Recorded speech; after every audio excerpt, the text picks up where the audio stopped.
আমরা হলাম NDC physics কুইজটা হলো স্টার্ট করা শুরু করি।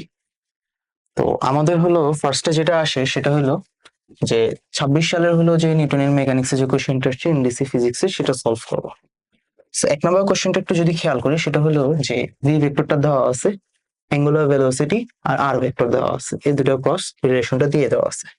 সো এরকম যখন থাকে তখন এই এমসিকিউটা আমরা একটু মুখস্থ রাখার ট্রাই করবো। সেটা হলো 2 ওমেগা হবে অ্যান্সারটা। ঠিক আছে, এটা তোমাদের বইয়ে খুব সুন্দর করে একটা লাইন লেখা আছে যে একটি বৃত্তাকার ঘূর্ণন গতির সময় রৈখিক বেগের কাল করা হলে সেটি কৌণিক বেগের দ্বিগুণ হয়ে থাকে।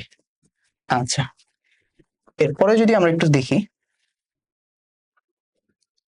কোন ভেক্টর ক্ষেত্রে কোন বিন্দুতে ডাইভারজেন্স ঋণাত্মকের অর্থ হচ্ছে। আচ্ছা, তো ডাইভারজেন্স ঋণাত্মক হলে যদি একটা ফিল্ড আমি চিন্তা করি জিনিসটা কিরকম হবে, ভিতরের দিকে অ্যারো হবে,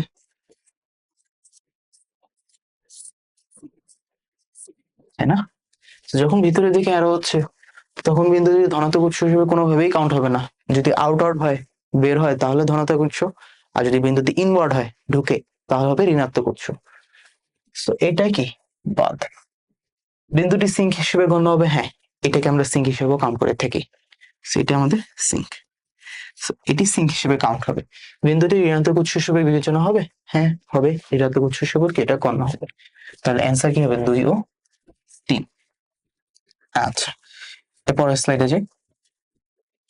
আচ্ছা, এখানে দেখো যে চিত্রে দুটি গতিশীল বস্তুর সরণ বনাম সময় লেখচিত্র দেওয়া আছে। বস্তু দুটির বেগের অনুপাত নির্ণয় করো।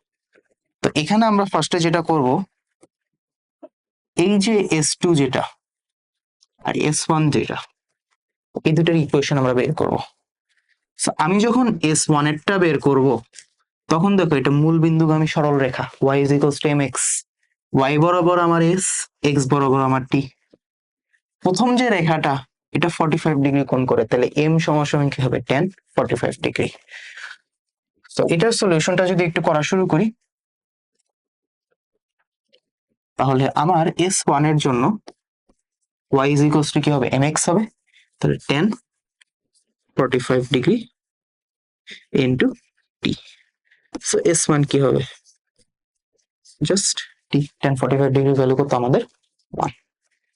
আচ্ছা, একইভাবে তাহলে আমি S2 এরটাও বের করি। তাহলে S2 এর জন্য কি হবে 10 60 degree into T, 10 60 degree value হলো √3 ইন্টু টি S2। এখন বেগের সংজ্ঞা কি, সময়ের সাপেক্ষে সরণের পরিবর্তনের হারকে ডিফারেন্সিয়েশন করে দিই। তাহলে এটাকে যদি ডিফারেন্সিয়েশন করি টি এর রেসপেক্টে, তাহলে v1 আসবে, সরি, তাহলে v2 আসবে হলো তোমার S2 is equals to √3t। তাহলে এটা হলো কনস্ট্যান্ট, তাহলে জাস্ট কি থাকবে √3 থাকবে। আর এখন যদি এটাকে আমি ডিফারেন্সিয়েশন করি টাইমের রেসপেক্টে, তাহলে v1 সমান কি আসবে জাস্ট 1 আসবে।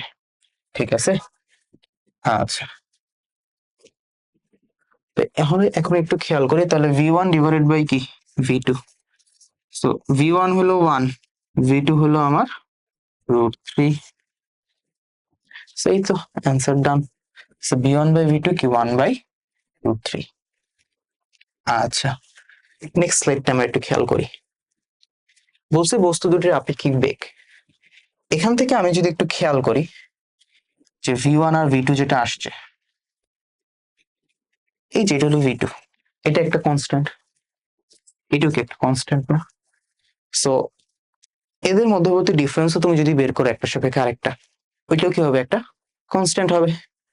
সো এর পরের স্লাইডে যে বলছে বস্তু দুটির আপেক্ষিক বেগ, এটা কি হবে একটা ধ্রুব হবে, একটা ধ্রুবক হবে।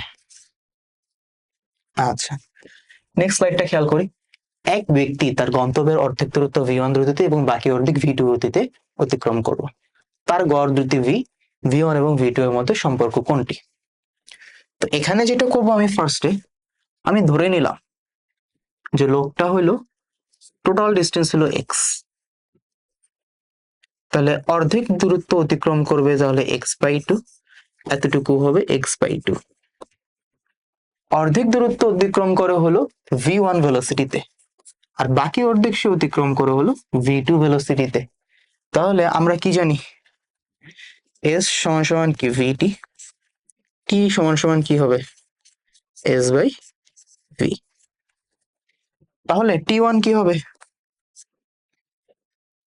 x বাই 2 ডিভাইডেড বাই কি v1, t2 কি হবে x বাই 2 ডিভাইডেড বাই কি v2। So x by 2 v1 R t2 কি হবে x বাই 2 v2। আচ্ছা, এখন আমরা গড়বেগের ফর্মুলা কি জানি, মোট দূরত্ব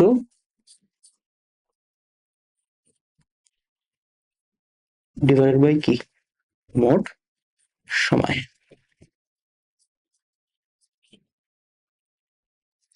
তো অবভিয়াসলি তার যে দূরত্বটা, অতিক্রান্ত দূরত্ব, এটা জাস্ট এক্স, আর মোট সময়টা কি হবে t1 প্লাস t2।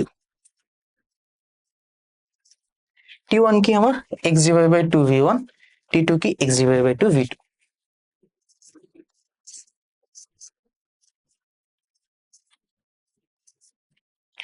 আচ্ছা, তো একটু যদি খেয়াল করি, আমার এই x আর x কাটাকাটি চলে যায়, উপরে 1, নিচে কি থাকবে 1 বাই 2 v1 প্লাস কত 1 বাই 2 v2।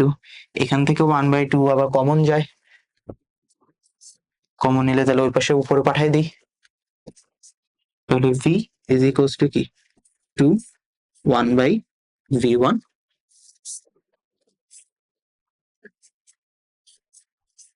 প্লাস হলো 1 বাই v2। তাহলে এইবার v বাই 2 সমান সমান হবে হলো 1 by v1 plus 1 by v2। অপশনে মনে হয় 2 বাই v আছে। আচ্ছা, এখানে একটা লাইন একটু মিস্টেক হয়েছে, দুঃখিত। v by 2 is equals to 1 by v1 plus 1 by v2। প্রশ্নানুপাত করে দিই, তাহলে 2 by v is equals to 1 divided by কত 1 by v1 plus 1 by v2। So আচ্ছা, আবার উল্টাতে হবে, উল্টাতে ভুলে গেছি, এক পাশে উল্টালে তো আর হবে না, দুই পাশে উল্টাতে হবে। So 1 by v1 plus 1 by v2। So এটা আমাদের অপশনে আছে।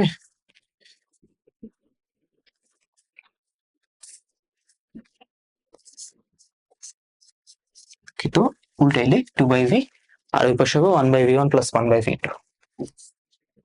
আচ্ছা, এরপরে যদি একটু দেখি যে এক ব্যক্তি বন্ধ এক্সেলারেটরের সিঁড়ি দিয়ে হেঁটে নিচে তলা হতে দ্বিতীয় তলায়, নিচ তলা হতে দ্বিতীয় তলায় উঠলো এবং সময় লাগলো t1। সে যদি চলন্ত এক্সেলারেটরে দাঁড়িয়ে উপরে উঠে তাহলে সময় লাগে t2। সে যদি চলন্ত, আচ্ছা, সো ধরে নিচ্ছি এটা আমার এক্সেলারেটর, ধরে নিচ্ছি সে এক্স ডিস্টেন্স উপরে উঠতেছে, ঠিক আছে। তো সে একবার উঠে এক্সেলারেটর বন্ধ হয়, অর্থাৎ সে নিজের ভেলোসিটিতে একবার উঠে। সেকেন্ড বার কি করে, সে দাঁড়ায় থাকে কিন্তু এক্সেলারেটর নিজে নিজে উঠাচ্ছে। থার্ড বার কি করে, সে নিজে দৌড়াচ্ছে, অর্থাৎ উপরে উঠতেছে, প্লাস এক্সেলারেটরটাও চালু। তো আমি যখন প্রথম ক্ষেত্রে চিন্তা করবো যে সে যখন হেঁটে হেঁটে উপরে উঠতেছে, তো ওই ক্ষেত্রে ভেলোসিটি ধরলাম v1, তাই না। তাহলে t1 কি হবে আমাদের s is equals to vt, t is equals to ks by v। So x by v1। যখন t2 টা বের করব, যখন t2 টা বের করব, t2 টা বের করার সময় এক্সেলারেটর ডিস্টেন্সটা কি আর চেঞ্জ হবে, তখনও তো এক্স উপরে এক্স পরিমাণ ডিস্টেন্স উপরে উঠাবে এবং নিচে কি থাকবে v2। আচ্ছা, এখন যখন সে এক্সেলারেটরের থার্ড টাইম যখন উঠলো, তখন সে নিজে v1 এর উপরে উঠতেছে, প্লাস এক্সেলারেটরও কি তাকে একই দিকে v2 বেগে উঠতেছে। তাহলে তখন যে ভেলোসিটিটা হবে সেটা কি হবে v1 plus v2, v1 plus v2। তাহলে তখন যে টাইমটা লাগবে, ধরে নিলাম এটা t, এখনো কিন্তু ডিস্টেন্স কি x, বাট ভেলোসিটি কি হবে v1 প্লাস v2, ঠিক আছে। আচ্ছা, সো একটু যদি খেয়াল করি, এখান থেকে আমি আবার v1 সমান সমান কি বলতে পারতেছি x বাই t1 আবার এখান থেকে আমি v2 সমান সমান কি বলতে পারতেছি x/t2। এই ভ্যালুগুলো এখন আমি জাস্ট এখানে বসাই দেবো, তাহলে ম্যাথ হয়ে গেছে x/t1 প্লাস হলো x/t2। ঠিক আছে, তাহলে এখানে যদি এখন আমি টিটা বের করতে যাই, তাহলে এই এক্স এই এক্স এই এক্স কাটাকাটি চলে যায়। নিচে যদি একটু লসাগু করি আমি, তাহলে টি সমান সমান আসে হলো, আচ্ছা নিচে লসাগু করলে t1 t2 আসবে, আর উপর হলো t1 প্লাস t2 আসবে। সো টি সমান সমান কি হবে, উল্টা যাবে। সো t1 t2 পুরো চলে যাবে, t1 প্লাস t2 নিচে চলে আসবে। তো এই তো আমাদের অ্যান্সার। একটু যদি খেয়াল করি, এটা হলো আমাদের খ নম্বর অপশনটা। এরপরে যেটা সেটা হলো যে একটি কণার অবস্থান ভেক্টর দেওয়া আছে। আচ্ছা বলটি কোন দিকে, আচ্ছা কণাটি কোন দিকে বল অনুভব করছে, একটু খেয়াল করি এখানে, এটা খুবই সহজ একটা কোশ্চেন। দেখো আর বরাবর ফিক্সড, আর বরাবর কি কনস্ট্যান্ট, এই যে এক্স আর সরি আর এর যে এক্স এক্সিস বরাবর 10 i constant, Z axis 7 constant. Change হবে কোথায়, খালি টাইমের সাথে, এটা না। t1 দাও 15, t2 দাও 2 2 4, 15 × 30, 3 দাও 3 3 9, 9 × 15। সো যেই দিকে চেঞ্জ হবে একটা বস্তুর সরণ কখন চেঞ্জ হয়, নিশ্চয়ই তুমি যখন বল প্রয়োগ করতেছো, তাই না? যেহেতু ওয়াই ডিস্টেন্স ওয়াই এক্সিস বরাবর চেঞ্জ হচ্ছে, তার মানে বলটাও কি ওয়াই এর দিকেই ক্রিয়া করতে হবে। এখন দেখো এই জিনিসটা কখনোই নেগেটিভ হওয়া পসিবল না, তার মানে এটার অ্যান্সারটা কি হবে, জাস্ট ধনাত্মক ওয়াই অক্ষ। আচ্ছা এরপরে হলো তিনটা বল দেওয়া আছে, F1 10 Newton, F2 8 Newton, F3 6 Newton. বলের ক্রিয়ার 5 কেজি ভরের একটি বস্তু সাম্যাবস্থা আছে, প্রথম বলটি প্রত্যাহার করা হলে বস্তুটি ত্বরণ করতে হবে। এইটা আসলে দেখি আমি বলতে পারতেছি যে বল তিনটা কিরকম ভাবে আছে। এখানে যদি একটু খেয়াল করি, 10 8 6 তিনটে কিন্তু পিথাগোরাসে ফেলানো যায়। কিরকম ভাবে ফেলানো যায়, 6 square plus 8 square is equals two হবে হলো তোমার 10 স্কোয়ার। তার মানে কি এখন আমি এইভাবে বলতে পারি না যে এই বল তিনটা নিয়ে একটা সমকোণী ত্রিভুজ কি করা যায়, কনস্ট্রাক্ট করা যায়। তো একটু আঁকি, আমি যদি আঁকতে চাই তাহলে বললাম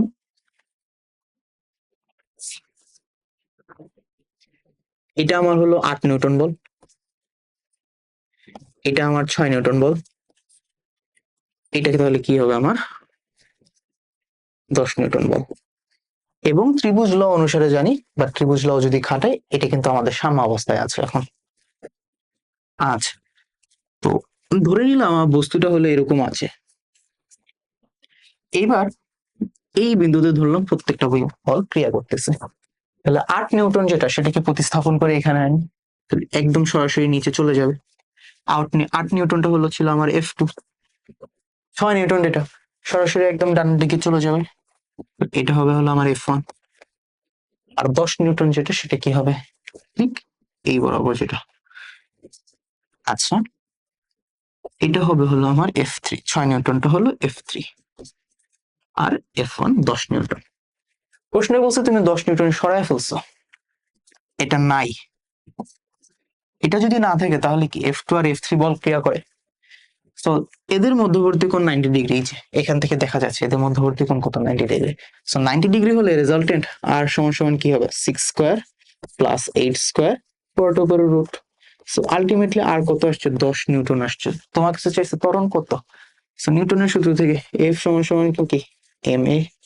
সো 10 ইজ ইকুয়ালস টু কি এম এ।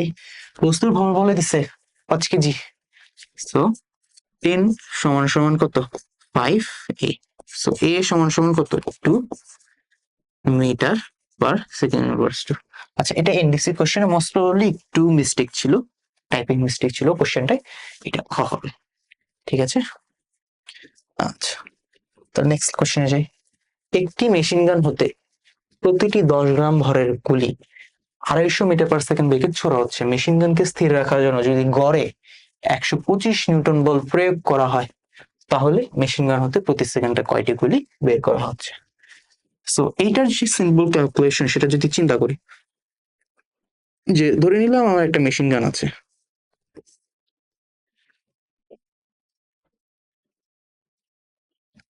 এই মেশিন গান থেকে ক্রমাগত গুলিগুলো বের হচ্ছে। একটা গুলির ভর ধরুন ছোট m, ঠিক আছে।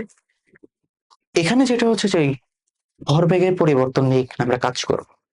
কিরকম ভরবেগের পরিবর্তন নিয়ে আমরা কাজ করব দেখো, একটা গুলি 1 সেকেন্ডের জন্য ধরলাম ফার্স্ট ইনিশিয়াল ভেলোসিটি ছিল 0, সেটা তুমি ভি ভেলোসিটি দিছো।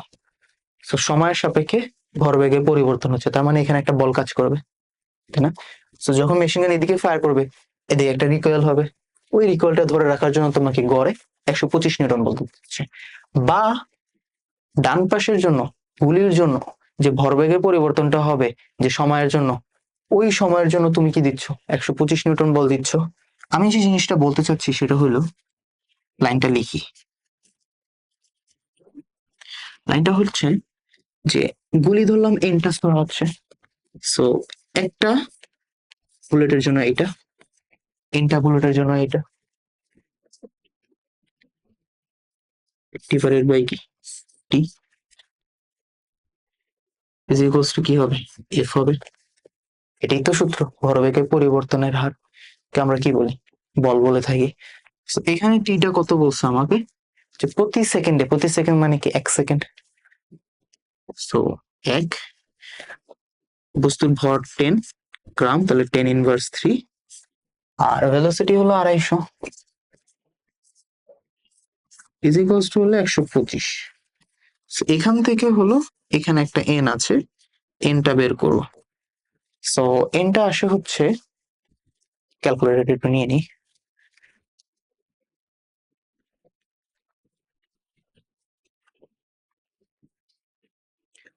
একশো পঁচিশ divided by 10 into 10 inverse 3 into 250, 50, N আসে 50। আচ্ছা, সো অ্যান্সার গ হবে। আচ্ছা, পরের প্রশ্ন কি বলছে যে 0.5 কেজি ভরের গতিশীল বস্তুর বেগ এত এত, তাহলে টি ইজ ইকুয়ালস টু 1 সেকেন্ড সময় যদি বস্তুর উপর কার্যকর বল। আচ্ছা, সো ভেলোসিটি কখন চেঞ্জ হয়? বল প্রয়োগ করলে। তাহলে এফ সমান সমান কি আমার এম এ সমান সমান কি আমার সময়ের সাপেক্ষে কি বেগ পরিবর্তনের হার, আমার কি ভি এর রিলেশনটা দেওয়া আছে। তাহলে এটাকে যদি টাইমের সাপেক্ষে আমি ডিফারেন্সিয়েশন করি, তাহলে কি হবে? 2t থেকে 2 থাকবে, 3t স্কোয়ার থেকে 6t থাকবে, তাহলে 2i cap plus 6t J cap. আচ্ছা, এখানে টাইমটা বলে দিচ্ছে 1 সেকেন্ডে, তাহলে টি 1 বসাই। টি যখন 1 বসাবো, তাহলে কি আসবে? 2i ক্যাপ প্লাস কি 6 জে ক্যাপ। আচ্ছা, এম কত বলছে? 0.5 কেজি।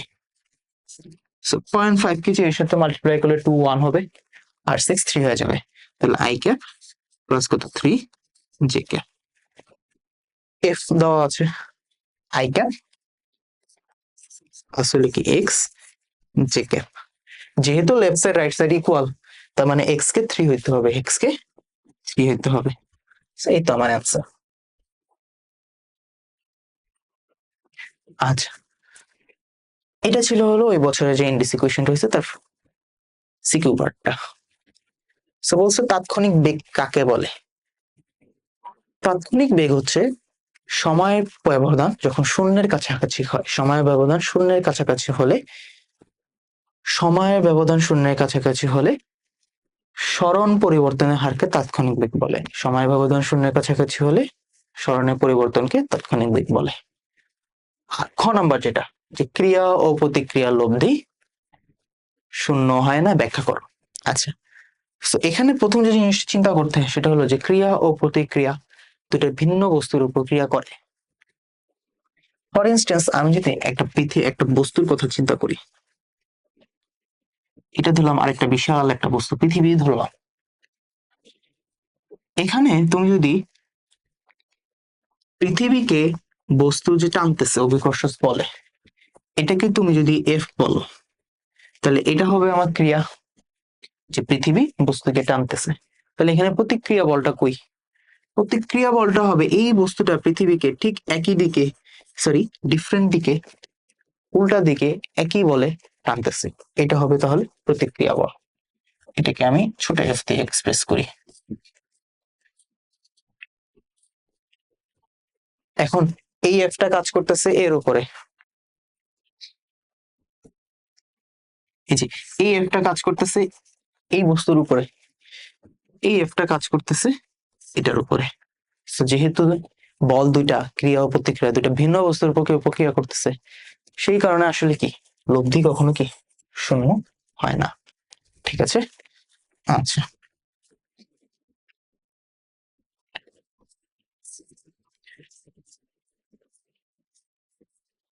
আচ্ছা আমরা একটু গ নম্বর কোশ্চেনটা একটু খেয়াল করি।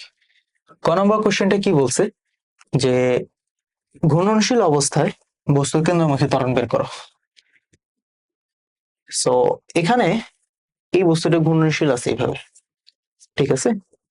ব্যাসার্ধ বলে দিছে, ভেলোসিটিও বলে দিছে 2 মিটার/সেকেন্ড সমদ্রুতিতে ঘূর্ণনশীল ছিল, বলছে বৃত্তের এস বিন্দুতে বুঝছে। আচ্ছা, এটা হলো সেকেন্ড কেসের জন্য। সো ঘূর্ণনশীল অবস্থায় বস্তুর কেন্দ্রমুখী ত্বরণ চাইছে। সো এটা খুব একটা বেশি টাফ কিছু না, ডিরেক্ট ফর্মুলা বসাইলে ম্যাথ হয়ে যাবে। সেটা হলো যে কেন্দ্রমুখী ত্বরণ, এটা এসি সমান কি হবে, ভি স্কয়ার ডিভাইডেড বাই আর। এখানে ভি কত আমার 2 মিটার/সেকেন্ড আর আর হলো 0.5 মিটার।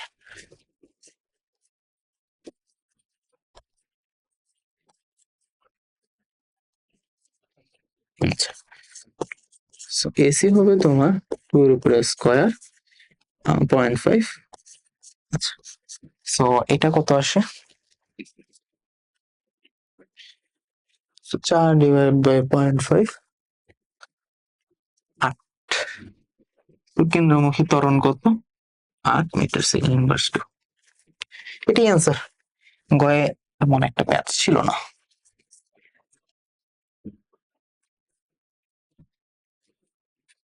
আচ্ছা, ঘ নম্বর কোশ্চেনটা দেখি। বৃত্তের যে এস বিন্দুটা আছে, এই এস বিন্দুতে হঠাৎ বস্তুটা ছুটে যায়। তো যখন ছুটে যায়, এই বিন্দুতে যখন ছিল এই বস্তুটার ভেলোসিটির ডাইরেকশন ছিল এদিকে, ছুটে গেছে। যখন ছুটে যাবে তখন সে এদিকেই গতিশীল হবে। যখন সেই ভি ভেলোসিটিতে গতিশীল হয়েছে, এখানে একটা বস্তু ছিল স্থির বস্তু, এর সাথে কলিশন হয়েছে, আর এখানে আমার ঘর্ষণ বল ক্রিয়া করতেছে। কত ঘর্ষণ বল, 2 নিউটন ঘর্ষণ বল ক্রিয়া করতেছে। কোশ্চেনটা হচ্ছে যে দ্বিতীয় বস্তুটি কিউ বিন্দুতে পৌঁছাতে পারবে কিনা। তো জিনিসটা আসলে অত কঠিন কিছু না, আমরা একটু ফর্মুলাটা দেখে আসি। যখন স্থিতিস্থাপক সংঘর্ষ হয়, আচ্ছা এখানে আরেকটা বিষয় আছে, সেটা হলো যে বলে দিচ্ছে স্থিতিস্থাপক সংঘর্ষ। আচ্ছা বলে দিছে স্থিতিস্থাপক সংঘর্ষ হলে আমাদের ফর্মুলাটা আমি সবসময় এইভাবে মনে রাখি যে ভি2 যখন বের করতেছি তখন m2 মাইনাস m1, নিচেও আবার কি m2 প্লাস m1, v2 এর সাথে হলে u2 প্লাস। এবার হলো শুরুতে হলো m2 নিছি, এখন হবে হলো 2m1 divided by m2 plus m1। এখানে যেহেতু u2 নিয়ে ফলাইছি, বাকি থেকে u1, এখানে হবে u1। ঠিক আছে। আচ্ছা, আবার একটু ব্যাক করি।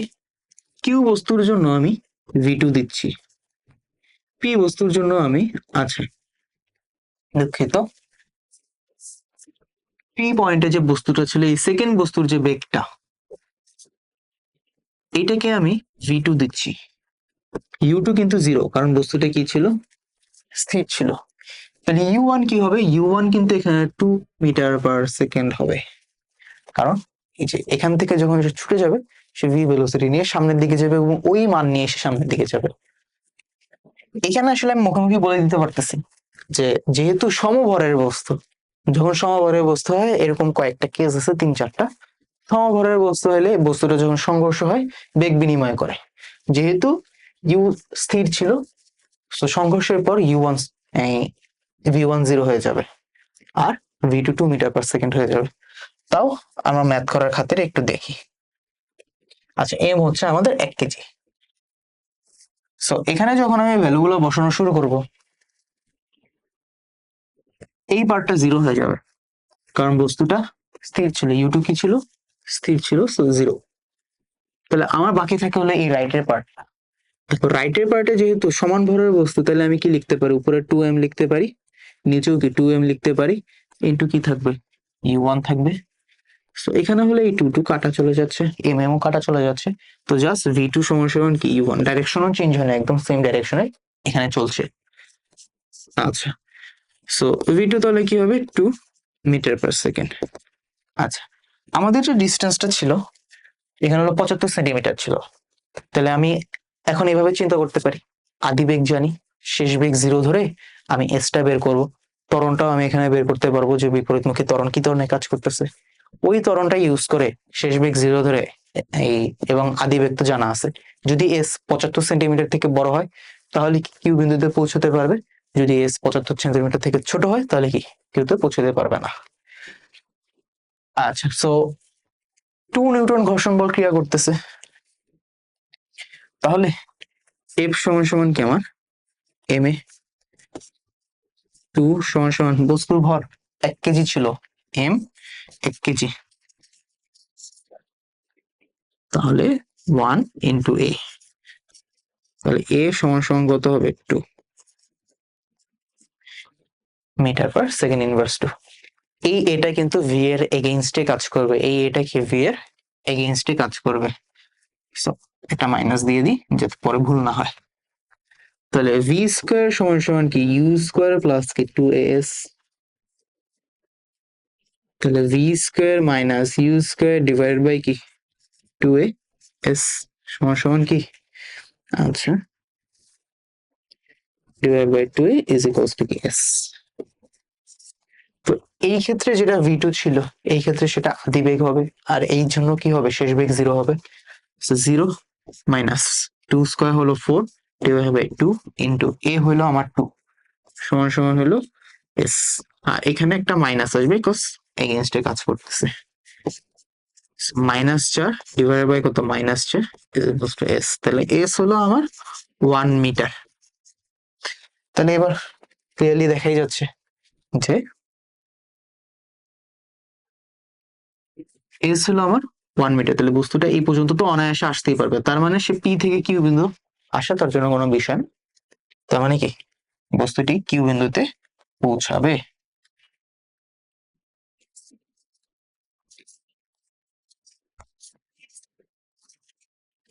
এই তো।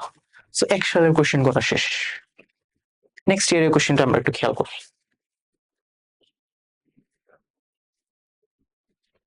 আচ্ছা, এটা হলো 24 সাল। আমার বারের প্রশ্ন ছিল এটা। সো এখানে বলছে যে নিরাপদে বাঁক নেওয়ার ক্ষেত্রে গাড়ির সর্বোচ্চ বেগ নির্ভর করে।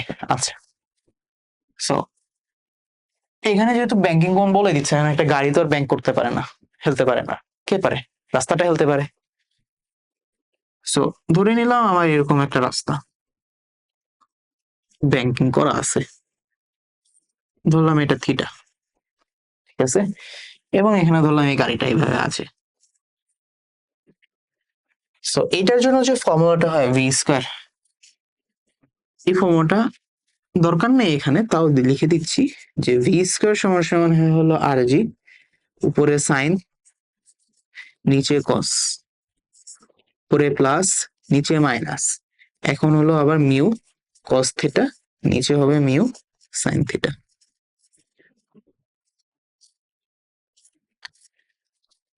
সো সর্বোচ্চ বেগ যদি একটু খেয়াল করি, বাঁকের ব্যাসার্ধের উপর নির্ভর করে করে আর আছে এখানে, গাড়ির ভরের উপর নির্ভর করে, এই পুরো ফর্মুলায় কোথাও এম আছে? এম নাই। তার মানে গাড়ির ভরের উপরে কি আমার নির্ভর করতেছে না। ব্যাংকিং কোণের উপর নির্ভর করে? হ্যাঁ করে। এখানে আমার এই যে থিটা আছে, থিটা আছে, থিটা আছে, তো অবভিয়াসলি কি ব্যাংকিং কোণের উপর নির্ভর করতেছে। সো এই ক্ষেত্রে অ্যান্সার কয়টা হবে? 2টা, 1 ও 3 বা খ। আচ্ছা, পরের কোশ্চেনটা খেয়াল করি। কখন একজন ব্যক্তি লিফটে ওজনহীনতা অনুভব করবে? আচ্ছা, একটা লিফট যখন উপরে ওঠে তখন আমরা কি জানি, সে যে ওজনটা ফিল করবে ডাব্লিউ প্রাইম, সেটা কি হবে? এম জি প্লাস এ। এখানে তার ওজনহীনতা ফিল করার কোনো নেই, অপশন নেই। যখন সে নিচে নামে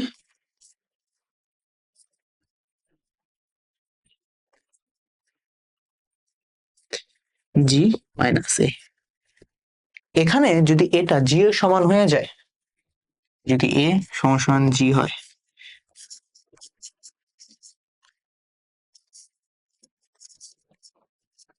তাহলেই তো ওজনহীনতা ফিল করবে, কারণ ডাব্লিউ প্রাইম সমান সমান 0। আচ্ছা, তো এখানে যদি একটু খেয়াল করি, জি ত্বরণে নিচে নামলে, আসলে জি ত্বরণে কখন নিচে নামে? যখন লিফটটা ছিঁড়ে যায়, তখন কি মুক্তভাবে ফল হইতে থাকে। সো আসলে এটা হবে আনসার। আচ্ছা, ক্রিয়া ও প্রতিক্রিয়া বলের মধ্যবর্তী কোণ কত? সো নিউটনের তৃতীয় সূত্র থেকে আমরা কি জানি, যে প্রত্যেক একটা সমান প্রতিক্রিয়া আছে এবং মানে তার সমান, দিকটা কি ঠিক তার অপোজিটে। তার মানে এইদিকে যদি এফ ক্রিয়া করে, প্রতিক্রিয়া বল ঠিক তার উল্টার দিকে আর ক্রিয়া করবে, মাঝখানে অ্যাঙ্গেল হবে হলো 180 ডিগ্রি। আচ্ছা, হাত পাখার জড়তার ভ্রামক কত? একটা হাত পাখা দেখতে কিরকম হবে? ছবিটা তো অত অ্যাকুরেট হবে না, কাইন্ড অফ তো এরকমই হবে, তাই না? আচ্ছা, ছবিটা সুন্দর করে আঁকা যায়।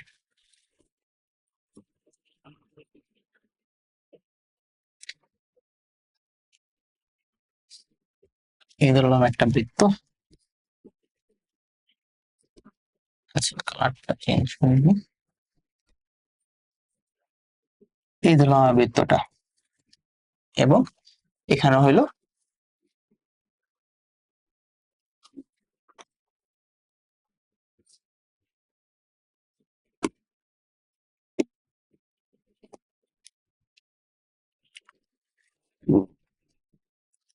লাইন নেই, এখানে এই যে লাইন বললাম, এই হলো আমার লাইন।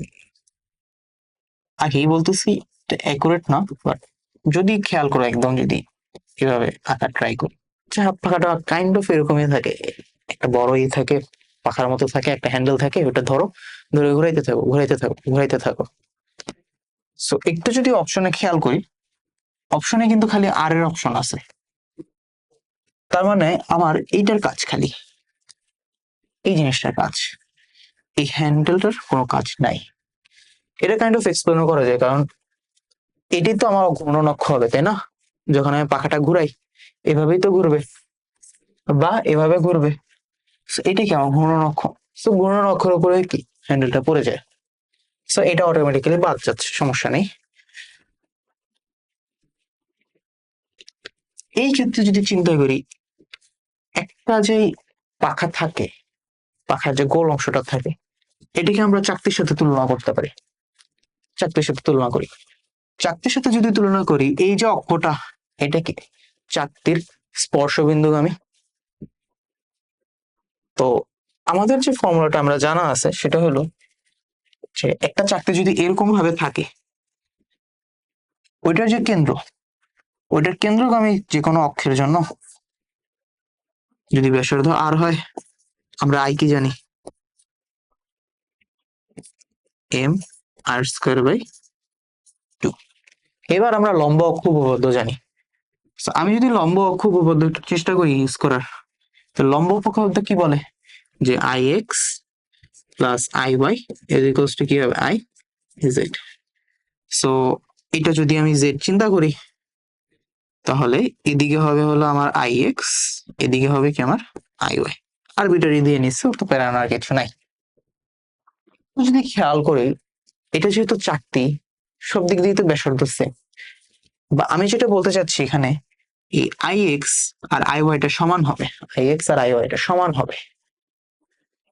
সো আমি যদি টু আই লিখি, তাহলে কোনো কিন্তু কোনো প্রবলেম নাই এই জায়গায়। তুমি চাইলে আই এক্স লিখতে পারো, আই ওয়াই লিখতে পারো, একটা লিখলেই হইলো। সো আইটা আসলে কি হবে, আই জেড বাই 2। সো ধরে নিচ্ছি আমি আই এটা বের করতেছি এই অক্ষের জন্য, চাকতিটার মধ্যবিন্দুগামী অভিলম্বের উপরে ছিল, ভরকেন্দ্র দিয়ে যাচ্ছে, আর এখন কি আমি চাকতির উপর দিয়ে যাচ্ছি। আইজেড হবে হলো আমার, এটা আমার আইজেড, এম এর স্কোয়ার বাই 2,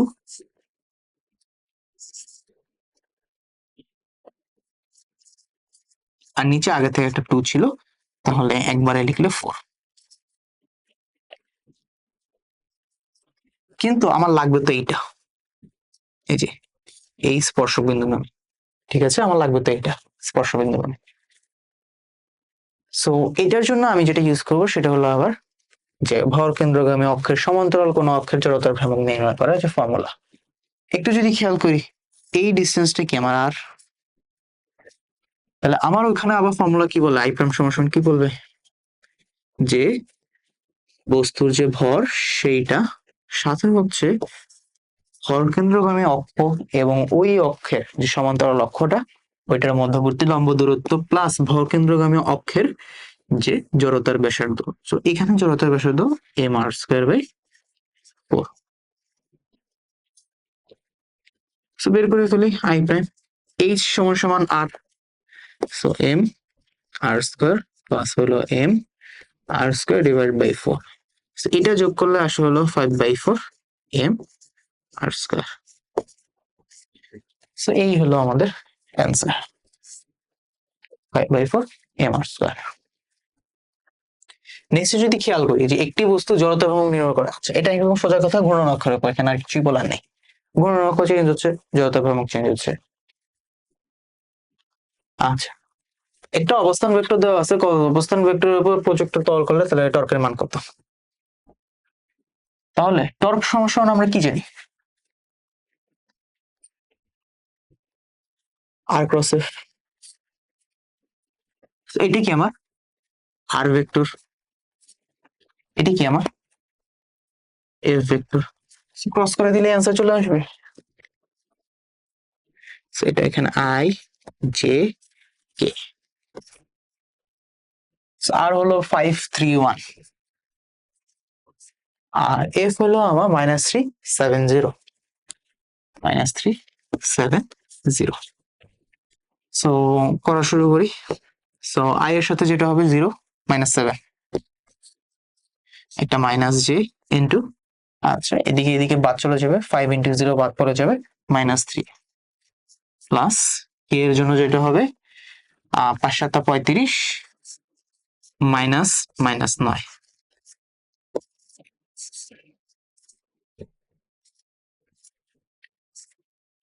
সো এখানে আলটিমেটলি আনসার আছে 7 i ক্যাপ মাইনাসে মাইনাসে +3 জে ক্যাপ মাইনাসে মাইনাসে +9, 35 + 9 হলো তোমার 44। সো এখানে জাস্ট ভ্যালুটা দাও, তাহলে মডুলাস অফ টর্ক কি হবে, 7 স্কয়ার প্লাস 3 স্কয়ার প্লাস কি 44 স্কয়ার ওয়াট উপরে root, 7 square plus 3 square plus 44 square ওয়াট উপরে রুট। এটা আসলে হলো আমার 44.65 নিউটন ইন্টু মিটার। সো এই তো 44.65 নম্বর আনসার। আচ্ছা এরপরে বলছে যে থিটা কোণে আনত কোন তলের একই উচ্চতা হতে একটি গোলক একটি সিলিন্ডার স্থির অবস্থান হতে একই সাথে ছেড়ে দিলে কোনটি আগে নিচে পৌঁছাবে। আচ্ছা তো এখানে আসলে কমন যে মিস্টেকটা আমরা ম্যাক্সিমাম করছিলাম সেটা হলো যে সবাই লিখে দিয়ে এসেছিলাম যে একই সাথে নিচে পড়বে, বাট জিনিসটা আসলে একই সাথে নিচে পড়ে না, জিনিসটা একই সাথে নিচে পড়ে না। এটা একটু ম্যাথমেটিক্যাল জিনিসটা যদি দেখি, দেখো একটা গোলক যখন ঘুরবে তখন কি সে তো তার ভরকেন্দ্রগামী অক্ষের সাপেক্ষেই ঘুরবে, তাই না? আমার যদি এইরকম স্লোপটা চিন্তা করি, গোলকটা যদি ঘোরে তাহলে তো এই তো ভরকেন্দ্রগামী অক্ষের সাপেক্ষেই তো সে ঘুরবে, রোল হবে। এটা কিন্তু একটা সিলিন্ডারের ক্ষেত্রেও সেম, ধরলাম এটা স্ফিয়ারের জন্য, তাহলে একটা সিলিন্ডারের জন্য কি হবে, সেম জিনিসটাই তো হবে। ও তো আর ভর কেন্দ্রগামী অক্ষের সাপেক্ষে করবে, যদি এই সিলিন্ডারটা চিন্তা করি এভাবে রোলিং হবে, সো ভর কেন্দ্রগামী অক্ষের সাপেক্ষে ঘুরতেছে। আচ্ছা, সো দুইটার জন্য আমি এখন ভেলোসিটিটা বের করবো যে আসলে কি হয়। ফার্স্ট টাইম স্পেয়ারের জন্য একটু বের করি। আচ্ছা,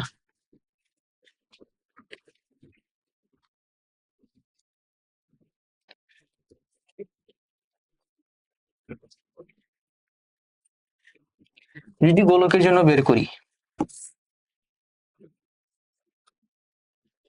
সেটা হলো গোলকের জন্য দেখা যাচ্ছে। আচ্ছা, আচ্ছা আমি এ পয়েন্ট নিচ্ছি আর বি পয়েন্ট নিচ্ছি। শক্তি যেহেতু কোনো কি সৃষ্টি বা ধ্বংস নেই, তাহলে এ পয়েন্টের যে টোটাল এনার্জি বি পয়েন্টের টোটাল এনার্জি কি হবে, সেম হবে। সো এ পয়েন্টে ধরলাম এই একটা হাইট আছে, ধরলাম দুইটা ভর কি সেম বলে দিছে। আচ্ছা যাই হোক, ভর লাগেও না, ধরে নিলাম এটা এম।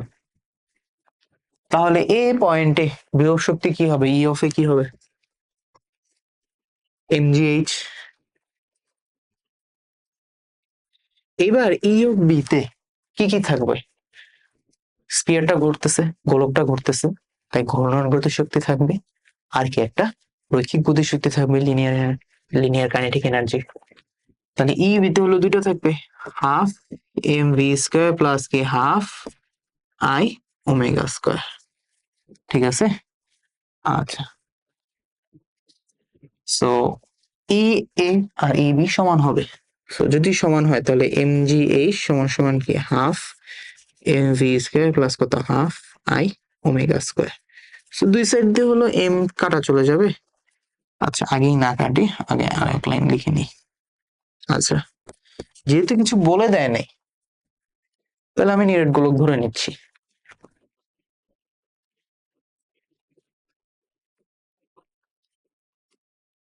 সো নিরেট গোলকের জন্য half M V square half I, I হবে হলো 2/5 এম আর স্কোয়ার, আর এখানে সাথে হলো ওমেগা স্কোয়ার আছে। ঠিক আছে। সো এখন হলো দুই সাইড দিয়ে, আচ্ছা ওমেগা স্কোয়ার, এম এম কাটাকাটি চলে যাবে। সো লেফট সাইডে থাকবে হলো GH half V square plus এখানে টু টু কাটা চলে যাবে, 1/5 থাকবে। আচ্ছা, ভি সমান সমান কি আমার আর ওমেগা, ওমেগা সমান সমান কি হবে ভি ডিভাইড বাই আর। ওমেগার এই ভ্যালুটা এখন আমি এই জায়গায় বসাই দেবো, এই যে তাহলে v square by r square. এখানে কাটাকাটি চলে যাচ্ছে, আলটিমেটলি কি থাকতেছে জি এইচ সমান সমান কি হাফ ভি স্কোয়ার প্লাস কি ভি স্কোয়ার বাই 5। তো একটু এক লাইনে আমি ক্যালকুলেশনটা করি, যেহেতু আমার লাইন শর্ট পড়ে যাচ্ছে। 1/2 প্লাস 1/5, এটা আসলে হলো তোমার 10 জিএইচ বাই 7 সমান সমান হলো ভি, আর এখানে হলো লেফট সাইডের উপর বরাবর, আশা করি দেখা যাচ্ছে। আচ্ছা, so এটাকে আমি ভি ওয়ান দিচ্ছি। ঠিক আছে, ভি ওয়ান দিলাম। আচ্ছা, এরপরে হলো আমি একটা সিলিন্ডারের জন্য একটু খেয়াল করি, সেম কনসেপ্ট আবার এ বি, ই অফ এ সমান সমান কি ই অফ বি, ধরে নিলাম সেম হাইট থেকেই ফালাইছি, তাহলে এম জি এইচ সমান সমান হলো। আচ্ছা, এখানেও সেম কনসেপ্ট, বি পয়েন্টে দুটা ভেলোসিটি, এই দুটা এনার্জি থাকবে, একটা কি রৈখিক গতিশক্তি আর একটা কি ঘূর্ণন গতিশক্তি। সো রৈখিক গতিশক্তির জন্য কি half M V square plus কত half I omega square.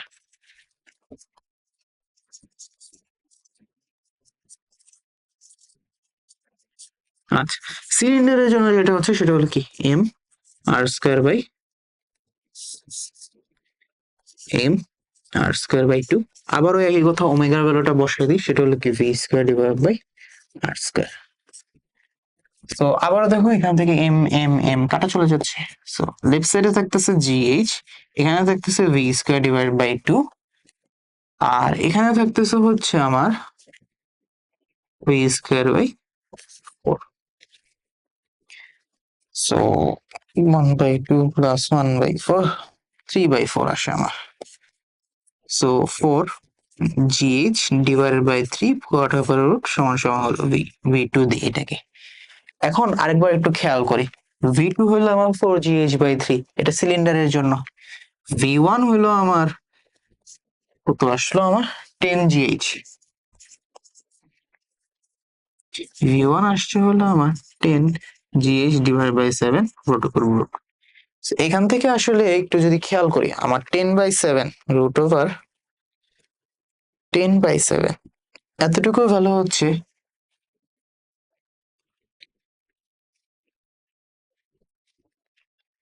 এতটুকুর value হচ্ছে আমার 1.195 এসে 2 দিলাম। আর 4/3 এর উপরে রুট করলে এতটুকু ভ্যালু আসে হলো 4/3 এর ভ্যালু 1.15। ঠিক আছে, 1. এখান থেকে ক্লিয়ারলি দেওয়া হচ্ছে যে রুট জিএইচ রুট ওভার কি জিএইচ উপর পোর্ট ওভার রুট, এখানেও আছে এখানেও আছে, দুইটাই কমন টার্ম। তুমি যদি রেশিও নাও কাটাকাটি চলে যাবে। তুমি যদি V1 আর V2 এর রেশিও নাও, অবভিয়াসলি V1টা কি হবে, বড় হবে, দেখাই যাচ্ছে 1:2, 1.2 ডিভাইড বাই কি 1.15 আপ টু। সো V1টা কি ছিল আমার, এই গোলকের জন্য ছিল। সো তুমি যদি একই হাইট থেকে একটা গোলকার একটা সিলিন্ডার যদি ফেলে দাও, লাস্ট মোমেন্টে ওই গোলকের ভেলোসিটিটা বেশি হয়। এবং এখান থেকে আমরা বলে থাকি যে আসলে জিনিসটা একই সাথে নিচে পৌঁছাবে না, গোলকটা আগে পৌঁছাবে, গোলকটা আগে পৌঁছাবে। ঠিক আছে, আচ্ছা নেক্সট দেখি। 100 মিটার ব্যাসার্ধের রাস্তার বাঁকে 10 metre per second cycle 10 metre per second বেগে সাইকেল চালানোর সময় আরোহীর নতিক্রম। তো এইটা ডিরেক্ট ফর্মুলা দিয়ে হয়ে যায় যে tan থিটা সমান সমান কি p² divide by r/g। Theta সমান সমান কি হবে, tan ইনভার্স p²। এখানে হলো 10 এর উপরে স্কয়ার হবে, আর হলো আমার 100 আর g হলো 9.8। একটা দেখি কত আসে, 10² 100 ইন্টু 9.8। আচ্ছা, তো অ্যাঙ্গেলটা আসে হলো আমার 5.83 ডিগ্রি। আচ্ছা এখানে এই যে প্রথম অপশনটায় 5.83 ডিগ্রি। আচ্ছা একটু খেয়াল করি, এই কোশ্চেনটা ইন্টুইটিভলি আনসার করা যায়, বারবার বের করার দরকার নেই। এটা কি একটা সরু দণ্ড না? তো একটা দণ্ডের জন্য আমরা কি জানি যে মধ্যবিন্দুগামী অক্ষের যে জড়তার ভ্রামক, এটা কি আমার m/L²/12। আর একটা প্রান্ত বিন্দুগামী অক্ষের জন্য এটা কি m/L²/3। এখন আমি যদি তোমাদেরকে কোশ্চেন করি যে 1/3 বড় নাকি 1/12 বড়, যেহেতু লব দুটো সেম, যেটার হর বড় সেটা ছোট, সো 1/3 বড়।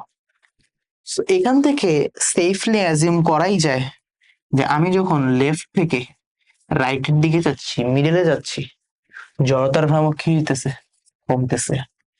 ঠিক আছে, সো অবভিয়াসলি যেটা হইতে হবে সেটা হলো যে IAB যেটা,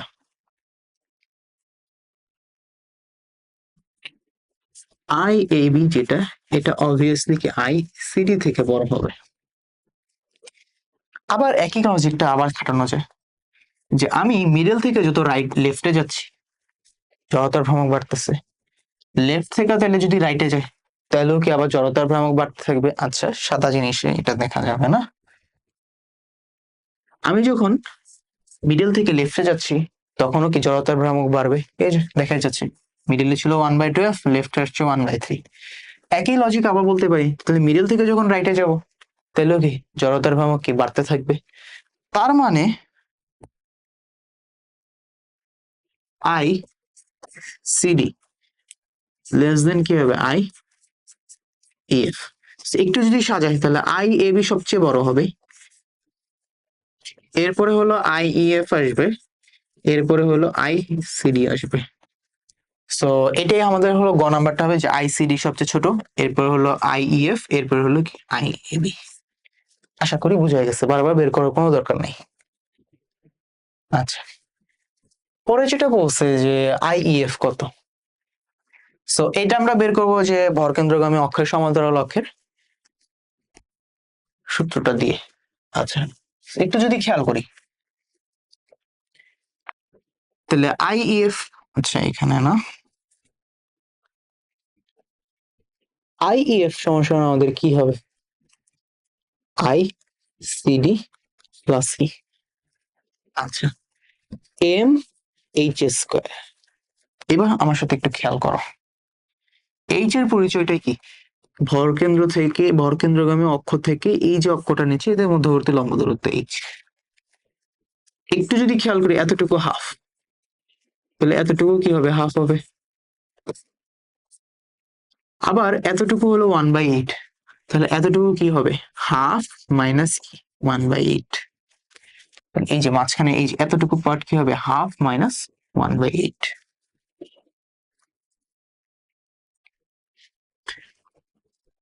তাহলে এতটুকু হবে হলো আমার হাফ মাইনাস 1/8, এটি কি আমার এইচ। আচ্ছা, ইন্টু এল। তাহলে এখানে যেটা আসবে সেটা হলো 1/2 মাইনাস 1/8, 3/8 বা 3L/8 বসাই দিতে হবে। তাহলে আইসিডি, এটা তো আমাদের মুখস্থ, m L²/12 plus M H সমান সমান কি 3L/8, তাহলে 3L/8 এর উপরে কি আবার স্কোয়ার। তাহলে এখানে আসবে হলো mL²/12 প্লাস এম, তাহলে উপরে হলো 3 3 9, তাহলে 9mL², নিচে হলো 64। এটা যদি একটু ক্যালকুলেট করি, 1/12 প্লাস হলো 9/64, সেটা 64 আমাদের। So 43/192 mL²। আচ্ছা, এখানে এগুলা এল হবে, একটু প্রিন্টিং মিস্টেক হয়ে গেছে, টাইপিং মিস্টেক হয়েছে। আচ্ছা, তো আমাদের কি 43/192, এই তো অ্যান্সার এটা। আচ্ছা, আর এরপর হলো যে 24 সালের সিকিউ পার্টটা যদি একটু খেয়াল করি, যে একটি পাতলা বৃত্তাকার চাকতির ভর ও ব্যাসার্ধ যথাক্রমে 500 গ্রাম ও 30 সেন্টিমিটার। চাকতিটিতে কেন্দ্রগামী ও এর তলের অভিলম্ব গমনকারী। আচ্ছা, কেন্দ্রগামী ও তলের অভিলম্ব গমনকারী বলতে বুঝাচ্ছি এই যদি চাকতি হয়েছে এই অক্ষটার কথা বলছে, অভিলম্ব গমনকারী অক্ষের সাপেক্ষে 10 রেডিয়ান পার সেকেন্ড বেগে ঘোরানো হচ্ছে। পরবর্তীতে একজন ছাত্র কিলোগ্রাম ভরের একটি বস্তু চাকতির ঠিক প্রান্তে রাখার সময় বলল বস্তুটি চাকতির গতির জন্য উপরে রাখলে ছিটকে পড়ে যাবে বস্তু ও চাকতির মধ্যবর্তী ঘর্ষণ বলে আমার। আচ্ছা, তো প্রথমে যে কোশ্চেনটা আসছে সেটা হলো যে জড়তার ভ্রামক কাকে বলে। আচ্ছা, তো জড়তার ভ্রামক, জড়তার ভ্রামক হচ্ছে একটি স্থির অক্ষের সাপেক্ষে কোন একটি বস্তুকে ঘোরানো হলে ওই অক্ষের সাপেক্ষে জড়তার ভ্রামক বলতে যেটা বোঝায় সেটা হলো ওই অক্ষ থেকে প্রতিটি কণার দূরত্বের বর্গ ও ভরের গুণফলের সমষ্টি। আরেকবার যদি রিপিট করি, কোন একটি স্থির অক্ষের সাপেক্ষে কোন একটি বস্তু ঘুরতে থাকলে বস্তু জড়তার ভ্রামক বলতে বোঝায় ওই অক্ষ হতে বস্তুটির প্রতিটি কণার দূরত্বের বর্গ ও ভরের গুণফলের সমান। এটি হলো কি ওই অক্ষের সাপেক্ষে আমার জড়তার ভ্রামক। আচ্ছা, খ নাম্বার বলছে যে কেন্দ্রমুখী বলের ভেক্টর রূপটি লেখো। ঠিক আছে, সো একটু যদি খেয়াল করি, একটা বস্তু যখন গোল গোল ঘুরে,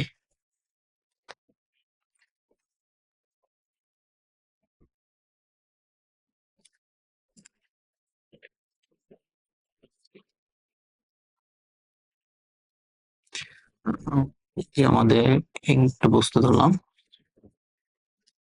ধরলাম এই গোল গোল ঘুরতেছে, কেন্দ্রমুখী ত্বরণের যে দিকটা, ডাইরেকশনটা, এটি কি এই দিকে না? এটা হলো প্রথম জিনিস, এই খেয়াল করতে হবে। আচ্ছা, এই দিকে যে ভেক্টরটা, এটা কি আর ভেক্টর না?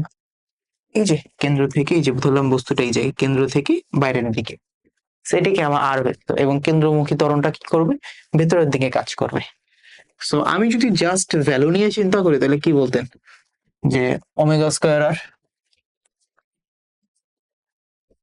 জাস্ট ভ্যালু নিয়ে কাজ করতেছি, কিন্তু এখন তো ভেক্টর চাইছে। যখন ডাইরেকশনটা দিব ভ্যালুর সাথে যদি আমি আর ভেক্টরের একক ভেক্টর গুণ করি তাহলেই হয়ে যেত, বাট আর এর একক ভেক্টর এদিকে কেন্দ্রমুখী ত্বরণ কাজ করতেছে, তার উল্টা দিকে, তাই সামনে একটা মাইনাস আসবে।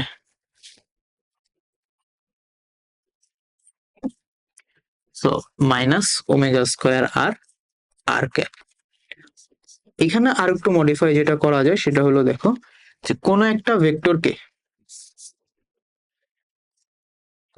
ভেক্টরকে তার মান দিয়ে ভাগ করলে কি আমি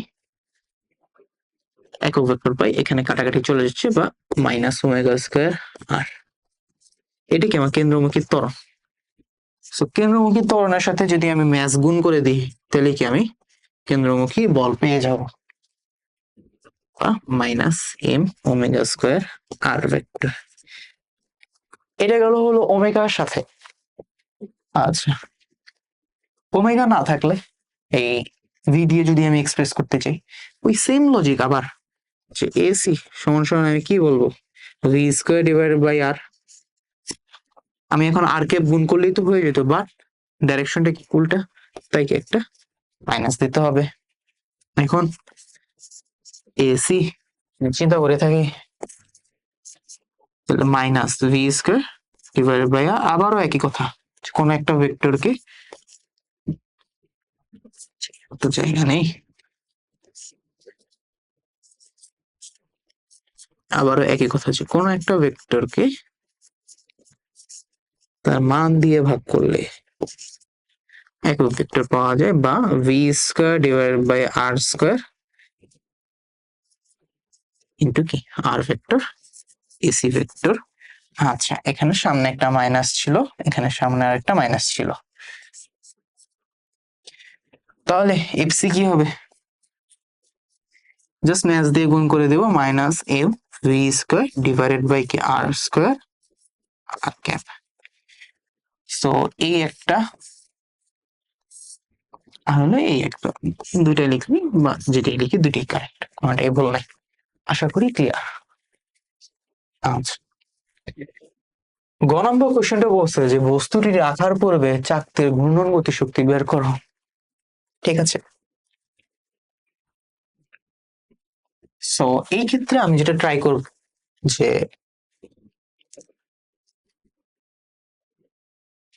চাকতির যে জড়তার ভ্রামক কেন্দ্রগামী অক্ষের, ওটার জন্য আমরা কি বলি, আই সমান সমান m r square by 2। So চাইলে এক লাইনে করা যায়, বাট আমি চাচ্ছিলাম আসলে যে প্রুফটা একটু দেখাই দিতে। প্রুফটা খুবই সহজ, কঠিন কিছু না। সেটা হইলো যে আমি যেটা করব, এই সেন্টার থেকে এক্স ডিস্টেন্স দূরত্বে খুবই পাতলা ডিএক্স পুরুত্বের চিন্তা করব, খুবই পাতলা ডিএক্স একটা পুরুত্ব আছে।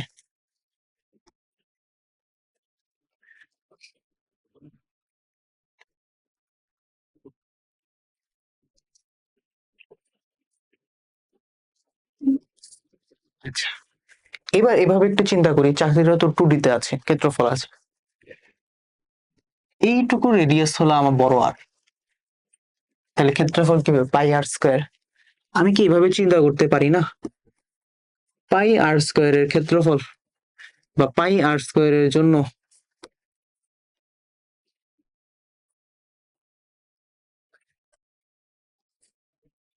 আমার ম্যাস হলো বড় এম, সুতরাং একের জন্য m by pi r square. সুতরাং এখন দেখি আমি কতটুকু নিচ্ছি,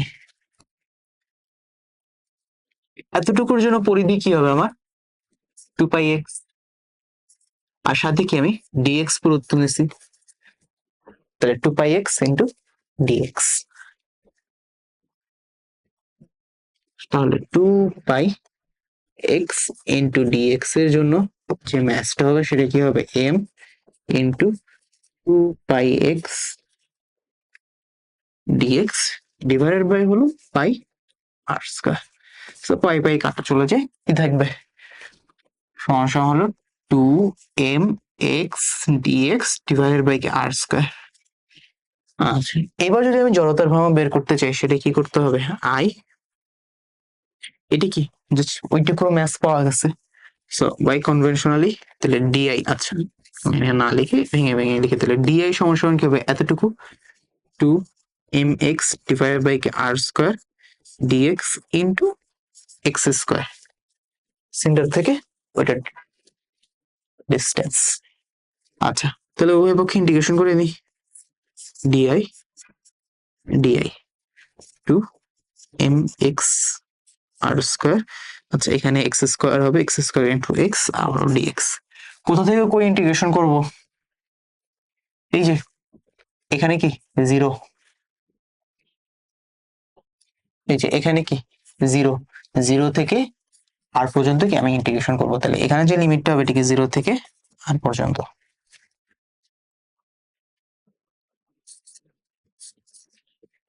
সো এখানে যদি আমি খেয়াল করি 2m আর হইলো আর স্কোয়ার এগুলো কনস্ট্যান্ট, তাহলে 2m by r square x cube কে ইন্টিগ্রেশন করলে হয় হলো x to the power 4 divided by 4, limit হলো লো 0 থেকে r। সো এখানে যদি এখন ভ্যালুটা বসাই দিই তাহলেই হয়ে যাবে। So 2m by r square into r to the power 4 divided by 4, so কাটাকাটি করলে 2 থাকবে আর স্কোয়ার থাকবে। সো এই হলো আমার iconic formula m r square by 2।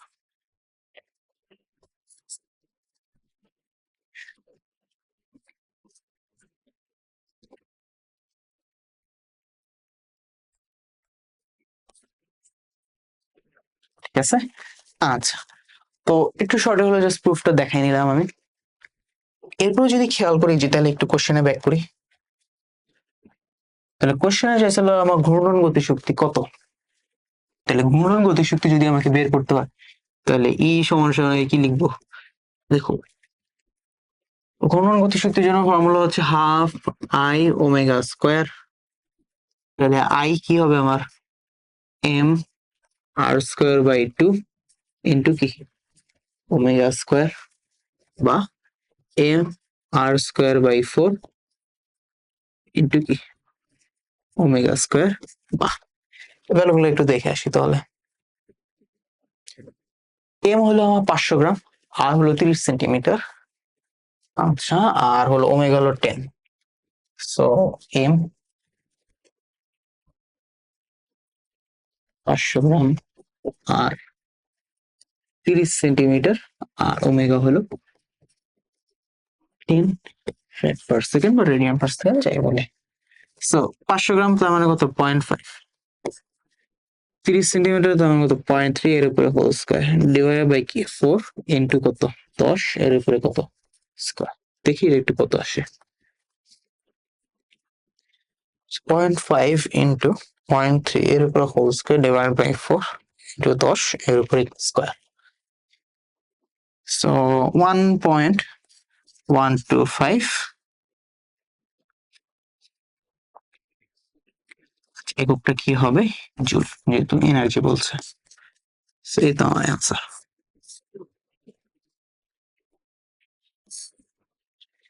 আচ্ছা এবার হলো আবার ঘ নাম্বার আমরা ব্যাক করি একটু, যে ঘ নাম্বার কোশ্চেনটা কি বলছে।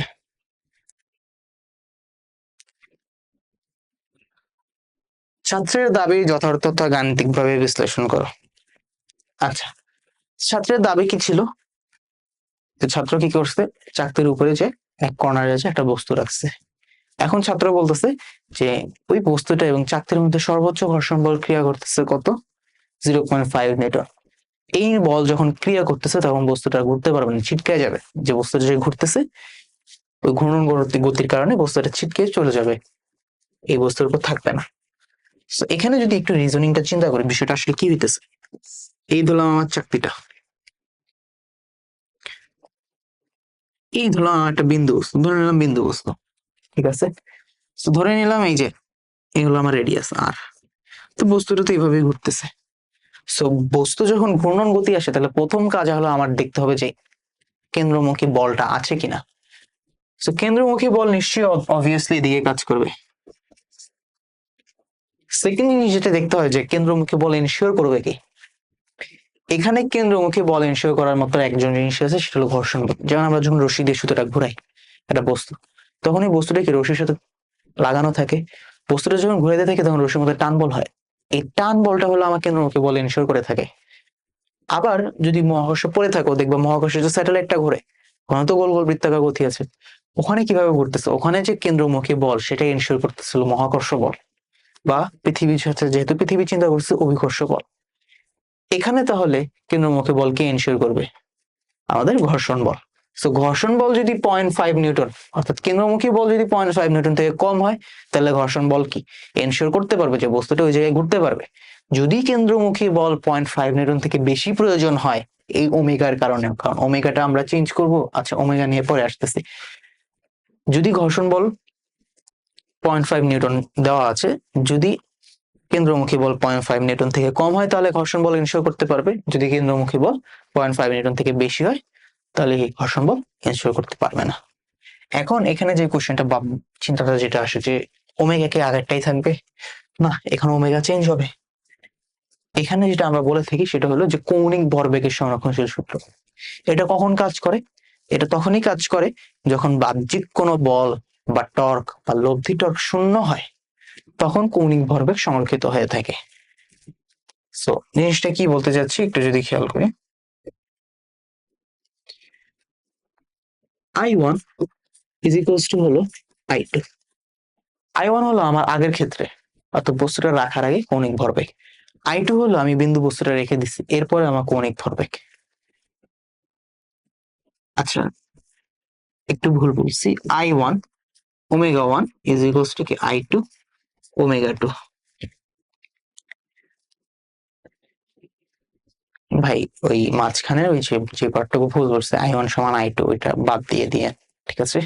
আচ্ছা আর হলো এই যে আবার নতুন করে শুরু করতেছি এখান থেকে করে।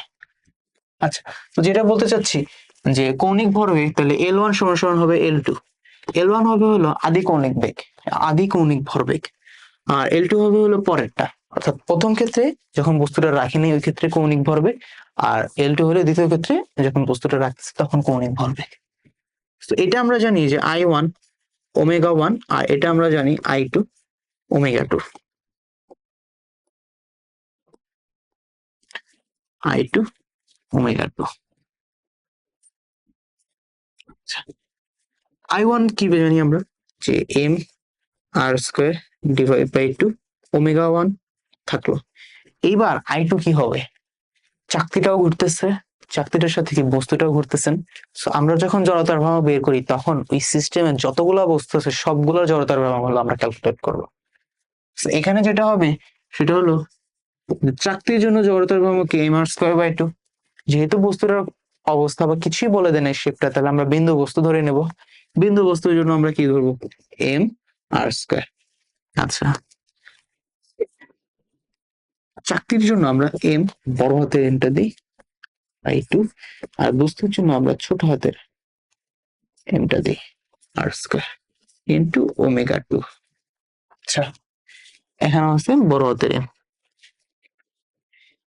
তাহলে ভ্যালুগুলো বসানো শুরু করি, ওমেগা 2 বের হয়ে আসবে। ওমেগা 1 ছিল 10, এখানে ছিল 500 গ্রাম বা 0.5, আর ওখানে ছিল 30 সেন্টিমিটার বা 0.3 এর উপর হোল স্কোয়ার। আচ্ছা সেম জিনিস আবার 0.5 ইন্টু 0.3 এর উপরে whole square divided by 2।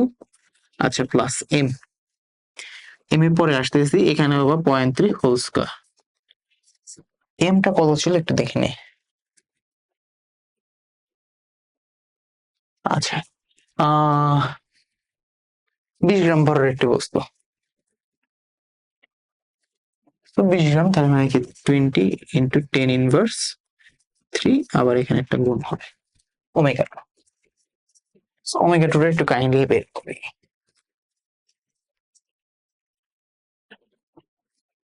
0.5 in -3 এর উপর হোল স্কয়ার ডিভাইডেড বাই 2।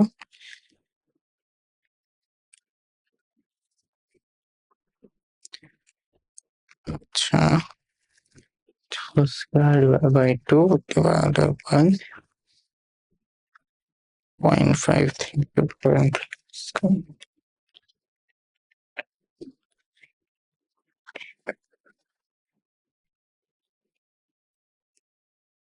আচ্ছা ওমেগা টুটা আসে হলো 9.2593 রেডিয়ান পার সেকেন্ড। তাহলে ওমেগাটা চেঞ্জ হয়ে গেছে। আচ্ছা এরপর যেটা করতে হবে, তাহলে তো এরপরটা সহজ, যে কেন্দ্রমুখী বলটা বের করি।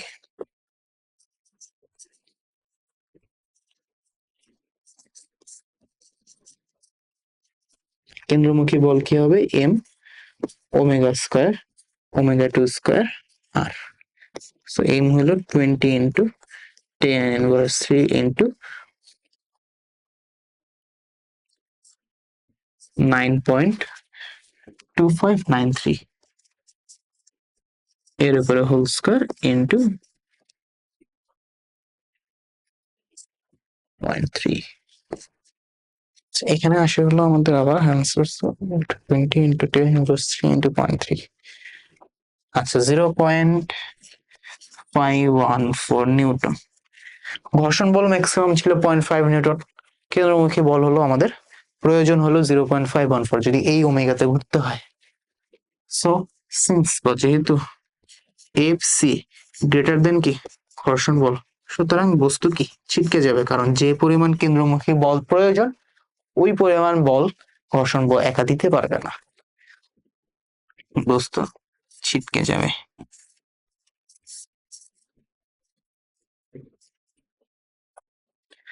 আচ্ছা এটা গেল 2 সালের কোশ্চেন।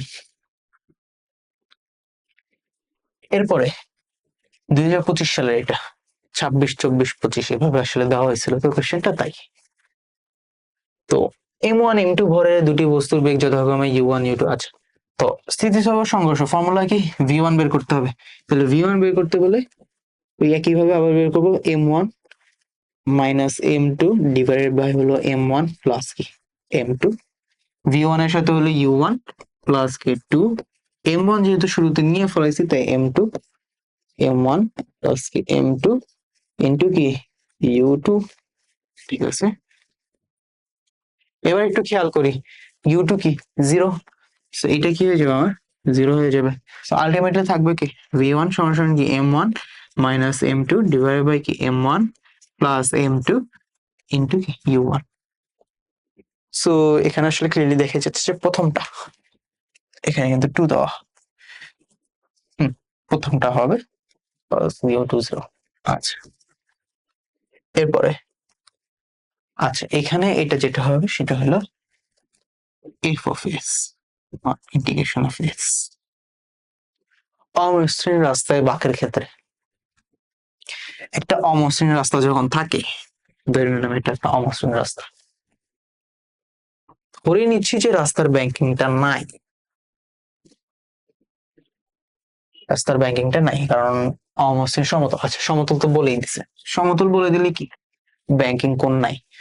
সো এটা চাইলে একবারে বলা যায় যে যেহেতু ব্যাংকিং কোণ নাই এবং এখানে বাইকের কথা বা সাইকেলের কথা কিছু বলে নাই, সো ব্যাংকিং কোণটা বাদ।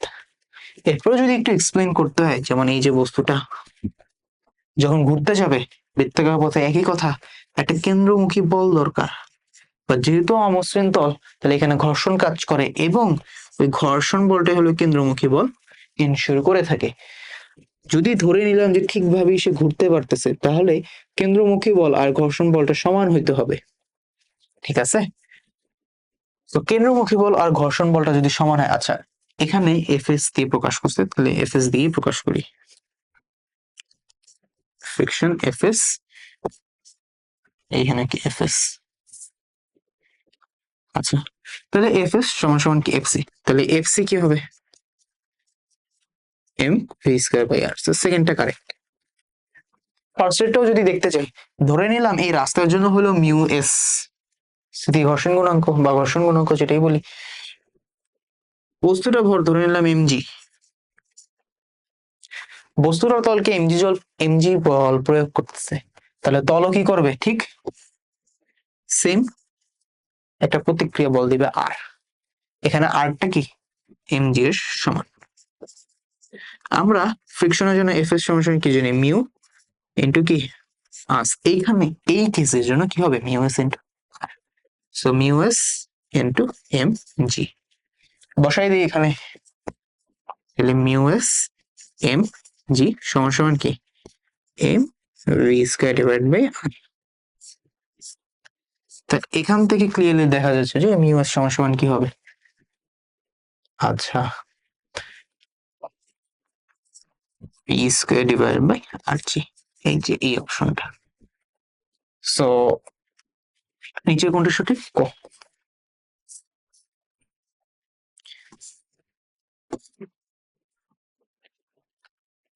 Next MCQ. কোন লিফট যখন 2 মিটার/সেকেন্ড সমবেগে উপরে ওঠে, লিফটে থাকা 50 কেজি বালকের আপাত ওজন কত মনে হবে? আচ্ছা, এখানে কি বলছে? সমবেগ বলছে। সো ডাব্লিউ প্রাইম সমান সমান উপরে উঠতেছে জি প্লাস এ।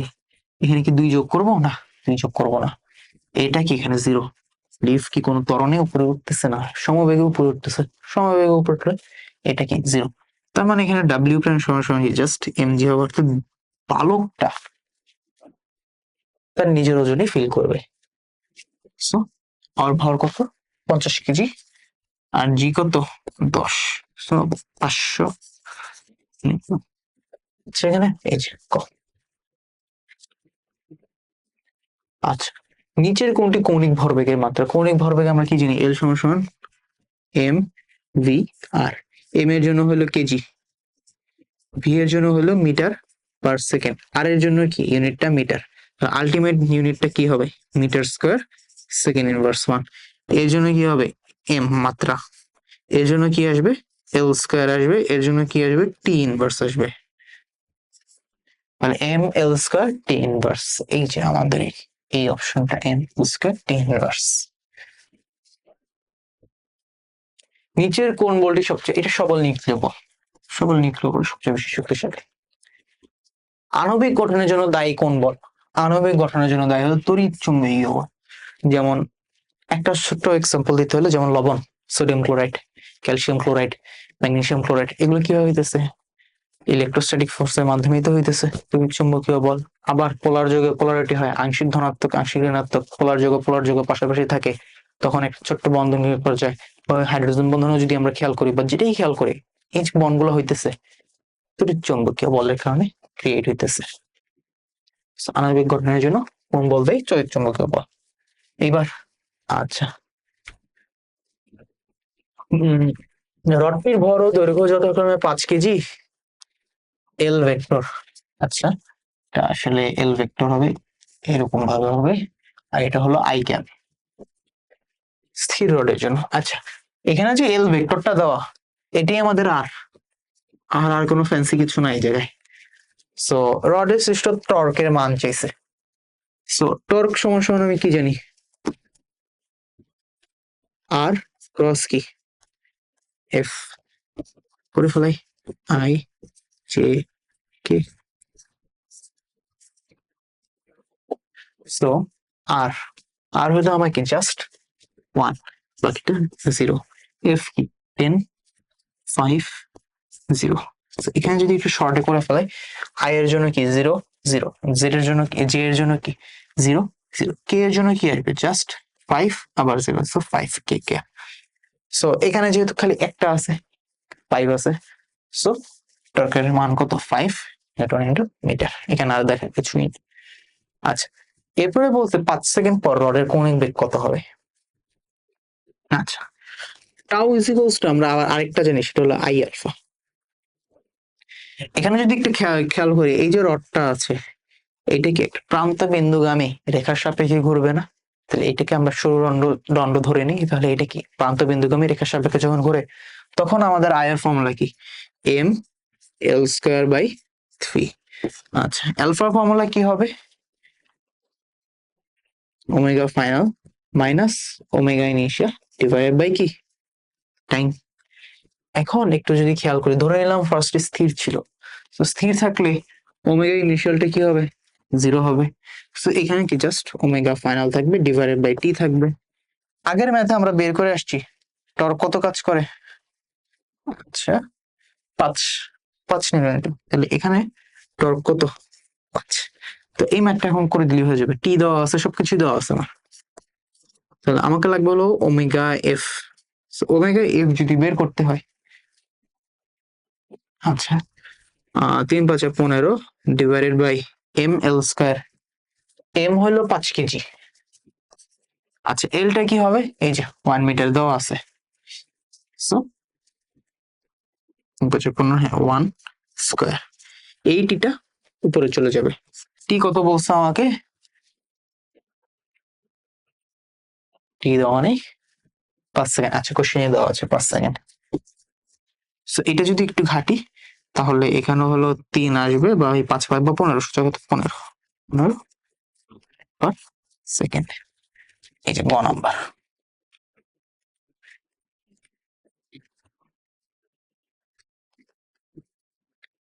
এরপর কেন্দ্রমুখী বলের ভেক্টরও অলরেডি দেখে আসছি। আচ্ছা এখানে মাইনাসটা দেওয়া হয় নাই, কোশ্চেনও মাইনাসটা ছিল না, এনডিসি কোশ্চেনটা যেটা খেয়াল করছি এটা মাইনাস ছিল না। তো ধরে নিলাম ওরা আর ক্যাপটা আসলে কেন্দ্রমুখী ত্বরণের দিকে ধরে নিল। সো এইটা যে কারেক্ট, আচ্ছা এখানে একটু খেয়াল করি, হ্যাঁ mv² / r × r cap, m ω²r × r cap, এই দুটা কারেক্ট। এটা কি কারেক্ট, একটু চেক দিই। জাস্ট ভ্যালু নিয়ে কাজ করতেছি, জাস্ট ভ্যালু ধরলাম একটা বৃত্তাকার গতি কাজ করতেছে, তাহলে ভি আর ওমেগার মধ্যে অ্যাঙ্গেল কত, 90 ডিগ্রি। সুষম বৃত্তাকার গতি যদি চিন্তা করি তাহলে এফ সমান কি হবে, ভি ওমেগা। ভি মানে কি, আর ওমেগা,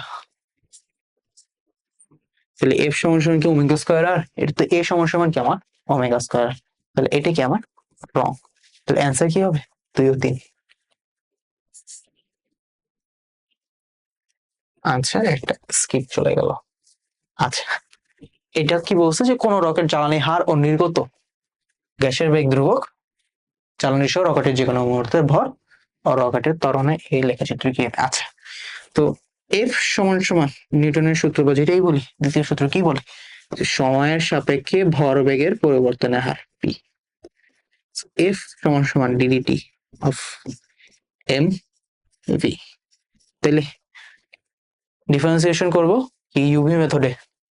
ইউভি মেথডে যখন করব, এম কে রেখে ভি কে করব, প্লাস কে রেখে এম কে করব। তো আসলে আমরা সারা জীবন যেটা দেখে আসি যে ম্যাথ তো আর চেঞ্জ হয় না, ম্যাক্সিমাম কেজি। সো এটার 0 ধরি, এম ডিডিটি অফ ভি থেকে আমরা এম এ লিখি, তো ওখান থেকে আসলে এফ ইজিক্যালস টু এম এ।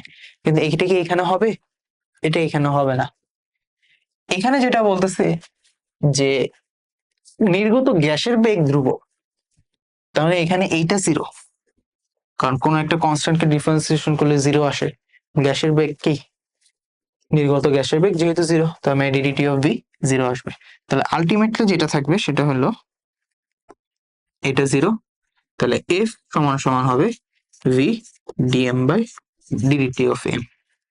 ঠিক আছে, এখান থেকে যদি একটু খেয়াল করি, এফ সমান ধরলাম রকেটের যে কোনো মোমেন্টে মাস এম, এটা ধরলাম কি যে কোনো মোমেন্টে অ্যাক্সেলারেশন এ, ত্বরণ সমান কি হবে, ভি ডিএম বাই ডিটি।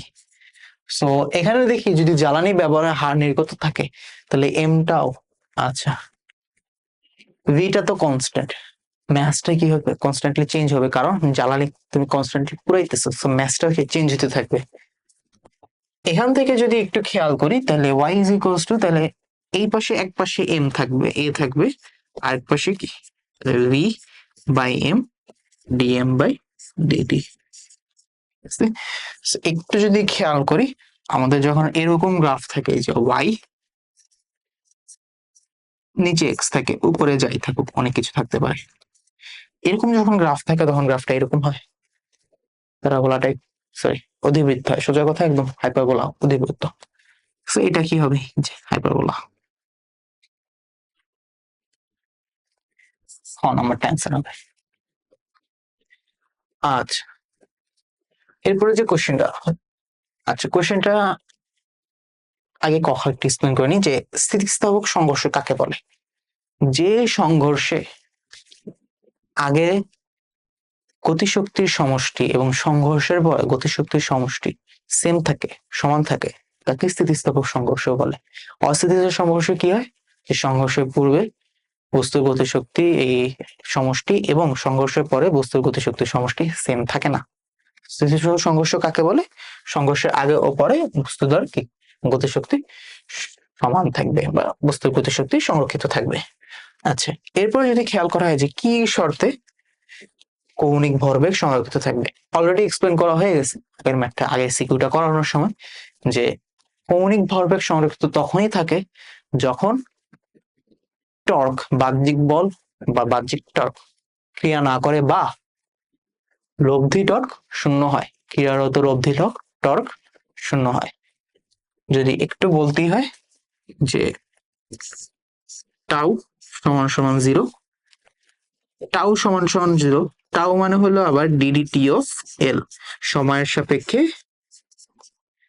টর্কের পরিবর্তন। সো একটা ডিফারেন্সিয়েশন কখন 0 হয়? যখন কনস্ট্যান্টের একটা কনস্ট্যান্টের উপর ডিফারেন্সিয়েশন করি 0 হবে, 5 কে ডিফারেন্সিয়েশন করি 0 হবে, 6 কে ডিফারেন্সিয়েশন করি, তার মানে এলটাও কি এখানে কনস্ট্যান্ট।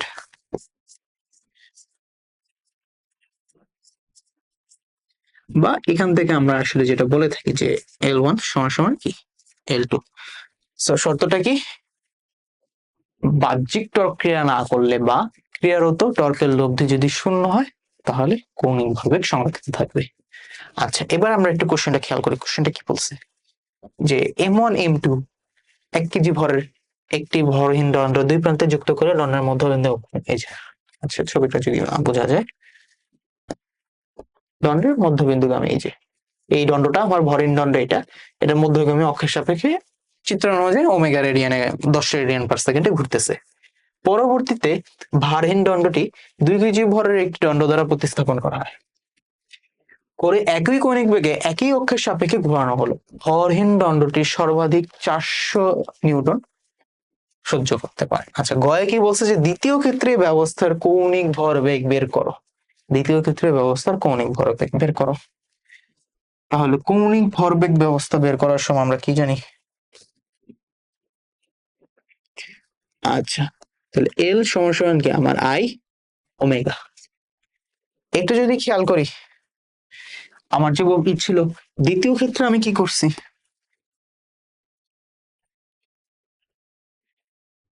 ভরহীন দণ্ডকে 2 কেজি ভরের একটি দণ্ড দ্বারা প্রতিস্থাপন করছি। তাহলে এখানে সিস্টেমে 3টা বস্তু আছে। একটা হলো এই যে দণ্ডটা, এটার একটা ভর আছে, এই দণ্ডটা এই অক্ষের সাপেক্ষে ঘুরতেছে, ভরকেন্দ্রগামী অক্ষের সাপেক্ষে ঘুরতেছে, তাহলে এর জন্য একটা জড়তার ভ্রামক ধরে নিলাম I1। এই বস্তুটা, এটা একটা বিন্দু বস্তু বলে দিছে, এখান থেকে একটা ডিস্টেন্স আছে, এর জন্য কি একটা জড়তার ভ্রামক হবে। আবার এই বস্তুটা এখান থেকে একটা ডিস্টেন্স আছে, এর জন্য কি একটা জড়তার ভ্রামক হবে। এখানে 3টা জড়তার ভ্রামক কি করতে হবে? আমাকে যোগ করতে হবে। এই যে আইটা, এটা কি হবে? এই যে আইটা, এটা কি হবে আমার? ফার্স্ট হলো যদি দণ্ডেরটা লিখি, তাহলে M L square divided by কি 3 প্লাস একটা বস্তুর জন্য হলো এম আর স্কোয়ার। বস্তু কয়টা আছে? 2টা আছে।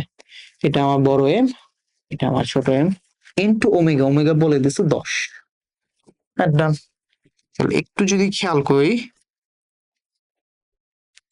এখান থেকে লেন্থ হলো 6 মিটার, ঠিক যেহেতু মধ্যবিন্দু দিয়ে যাচ্ছে, যে বলে দিচ্ছে মধ্যবিন্দুগামী অক্ষ, তাহলে এতটুকু 3, এতটুকু 3, তাহলে আচ্ছা, তাহলে 2 কেজি ভর, 2 কেজি ভর ইন্টু 6 এর উপরে square divided by 3 plus 2 into 1 KG ভর ইন্টু, আচ্ছা এটা যেন কত বের করে আসছি আমরা? 3 বের করে আসছি, ইন্টু 10। এখানে যত আসে তাই হলো অ্যান্সার।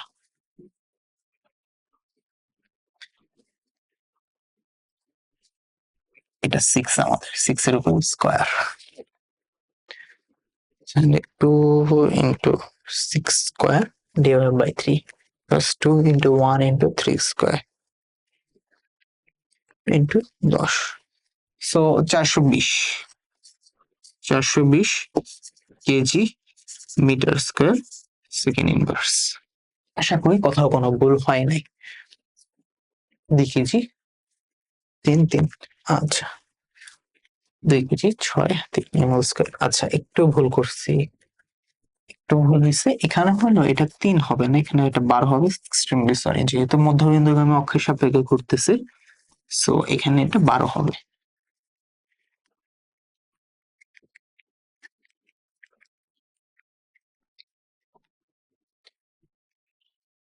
So, 24 ইন্টু 10 240 হবে।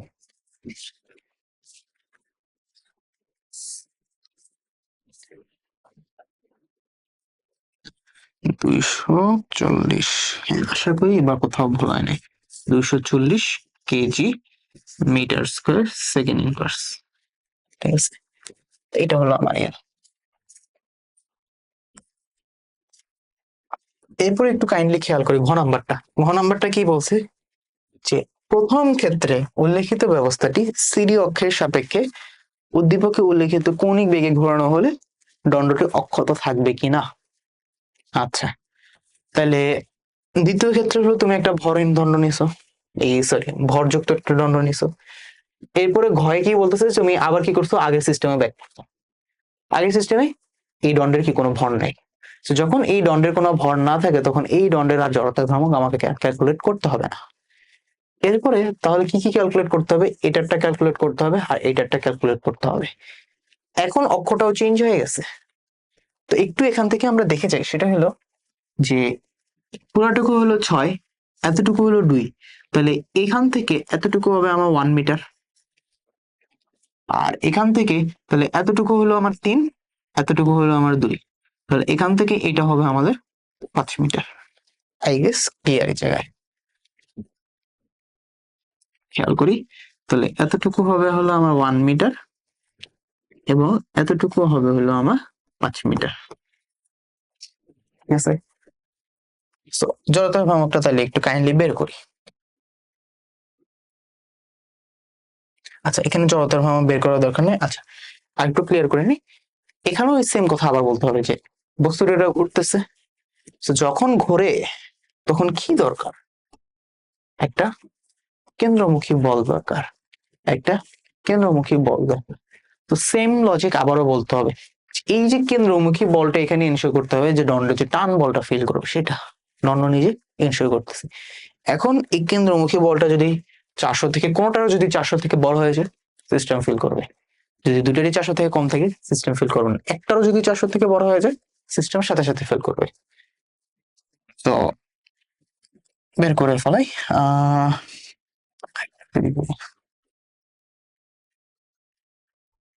তাহলে ছবিটা আরেকবার এঁকে নিই। এই একটা বস্তু ছিল, এই আর একটা বস্তু ছিল, এই আমার অক্ষ ছিল, এখান থেকে ডিস্টেন্স ছিল 1 মিটার, এখান থেকে ডিস্টেন্স ছিল আমার 5 মিটার। দুইটার ভরই কি সেম ছিল, 1 কেজি 1 কেজি করে। তাহলে এইটার জন্য FC1 দিলাম, এটার জন্য FC2 দিলাম। তো FC মান আমার কত আসে দেখি, m ওমেগা স্কয়ার r। বলছে সেম কৌণিক বেগ, তাহলে ওমেগা কত 10, তাহলে 10 স্কয়ার, m এর ভ্যালু 1 আর এখানে r এর ভ্যালু 1, এখানে আসলে 100 নিউটন। এটা তো এনশিওর করতেছে, এটার জন্য কি দণ্ডটার কোনো প্রবলেম হবে না। দ্বিতীয় ক্ষেত্রে কি হবে, আবার কি m omega square r minus 1 omega, দেখো দুটো তো সেম কৌণিক বেগে ঘুরবে, দুটো কি ডিফারেন্ট কৌণিক বেগে ঘুরবে, 10 স্কয়ার ইন্টু r, rটা এখানে কত ছিল 5 ছিল, তো এখানে আসে হলো 500 নিউটন। এই যে যেহেতু 500 নিউটন কি হয়ে গেছে, তোমার যে রশিটা এই দণ্ডটা ছিল ওই দণ্ডটা 400 নিউটন এনশিওর করতে পারে, 500 নিউটন এনশিওর করতে পারে না।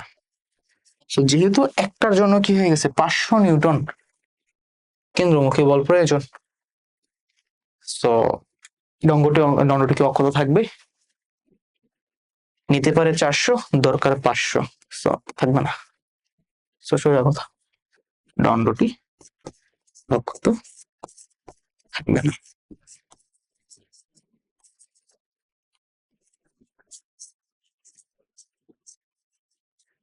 তো আজকে আসলে এই পর্যন্তই ছিল, আশা করি ক্লাসটা ভালো লাগছে। কোথাও কোনো ভুল ত্রুটি হয়ে থাকলে ক্ষমাসূচক দৃষ্টিতে দেখবেন, ইনশাল্লাহ ধরাই দিবেন। আজকে এই পর্যন্তই।